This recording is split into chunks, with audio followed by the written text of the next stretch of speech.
Hey, my friends, welcome back. This is day 2 of Things to Do in Burlington, Ontario.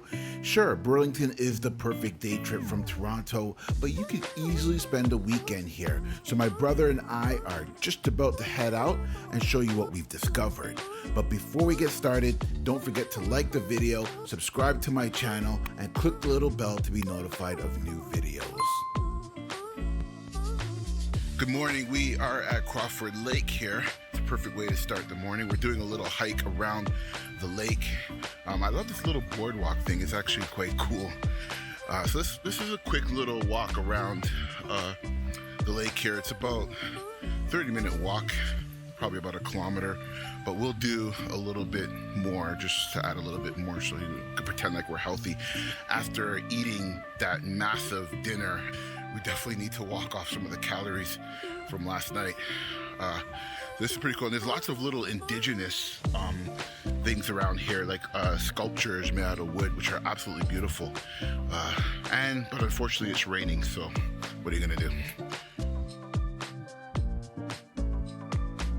One of the things I love here about Crawford Lake is the longhouses, which you can go inside and visit. You can get an idea of what it was like to live inside one of the longhouses. We have like some pelts from animals, animal skins, snowshoes, there's a canoe.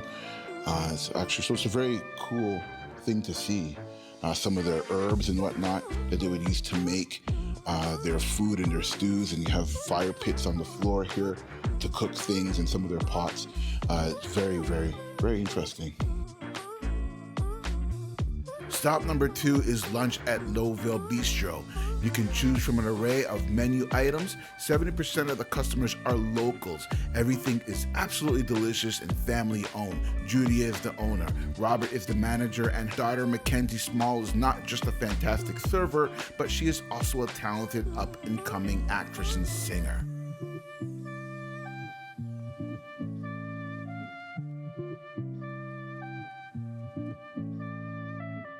The third stop is Backed by Bees, where we learned all about honey and this incredible golden elixir called mead.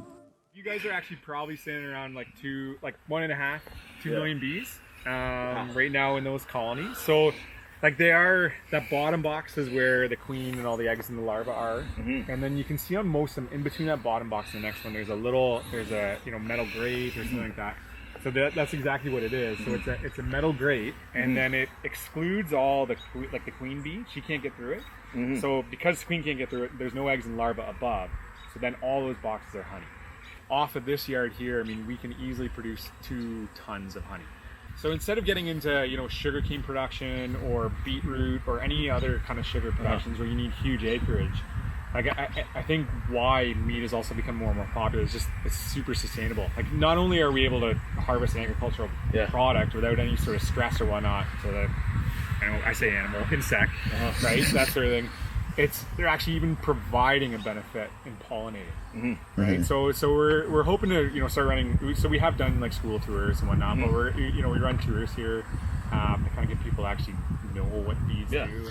This is more like winemaking, where you're all concerned about balance at the back end between sweetness, alcohol, tannin, right, and acid. So you've got these 4 kind of factors to play with, and that's what you want to balance. So the tannin and acid in grapes, it comes from what's it, skin? Skin, you got it. You're right. So I know that with wines, but with honey, where is that? So see, like that's so there's pros and cons again to that, because generally where beers and wines have a lot of tannin, and you pair that with food, often there's a lot of conflict between those tannins and what you're pairing. Where this doesn't have that conflict. So it actually pairs really well. There was a book written about meat pairing in food, whatever. It's like, it made like a bestseller on the New York list or whatever. And so that book out there kind of goes through all the different types of pairing you can do with meat. In our case, I have a big tank, and I can fill that with fruit. So we fill that full of cherries. We put a little bit of honey, a little bit of water in there, we ferment it out. I can press it just like a grape, and then we put the juice back in, or I can rack it on.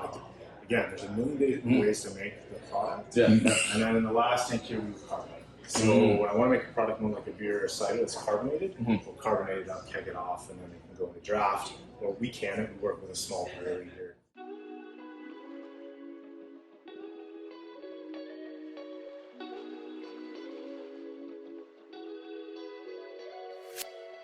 Spring Ridge Farm is where you'll find a quaint barn market, Loft boutique, and bakery. It's another great spot to enjoy varieties of honey, produce, and freshly baked goods.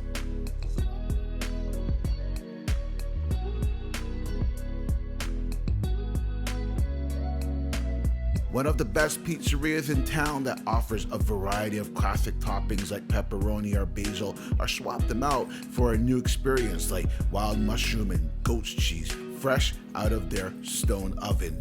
Their craft beer selection is constantly evolving too, plus they got a bocce field inside, so there's that.